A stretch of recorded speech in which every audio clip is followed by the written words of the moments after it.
गांव के एक कोने में बसी थी राधा, जिसकी सुंदरता और सादगी का हर कोई दीवाना था। उसका पति मोहन एक सीधा सादा किसान था। दोनों की जोड़ी गांव में मिसाल मानी जाती थी। शादी को 5 साल हो चुके थे, लेकिन राधा की कोख अब तक सूनी थी। सास ससुर और रिश्तेदारों के ताने रोज उसे सुनने पड़ते। एक दिन मोहन ने गांव में ही बसे दूसरे गांव की लड़की सविता से दूसरी शादी कर ली। राधा को जैसे जमीन खा गई हो। उसकी सौतन अब उसी घर में थी।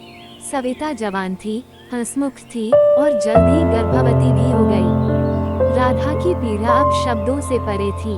शुरू में राधा ने सविता से नफरत की।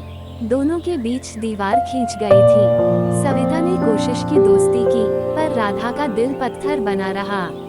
मोहन अब ज्यादा समय सविता के साथ बिताता, जिससे राधा और टूटती गई। एक रात राधा बुखार में तप रही थी। सविता ने उसकी सेवा की, खाना खिलाया, दवा दी और उसका सिर सहलाया। राधा की आंखों में आंसू आ गए। उसने पहली बार अपनी सौतन को औरत की नजर से देखा, दुश्मन की नहीं। समय बीतता गया। सविता के बेटे का जन्म हुआ। राधा ने उसे अपने बेटे की तरह गोद में लिया।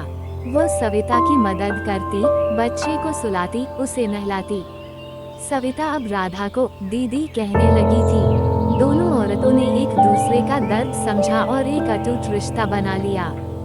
गांव वाले चकित थे कि दो सौतनें कैसे एक दूसरे की परछाई बन गईं। राधा ने समाज के तानों को झेलकर भी सविता को अपनाया और सविता ने राधा की ममता को उसका हक दिया।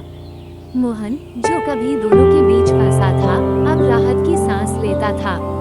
उसके घर में अब एक अजीब सी शांति थी, जो सौतन के रिश्ते से नहीं, दो औरतों के समझ और त्याग से बनी थी।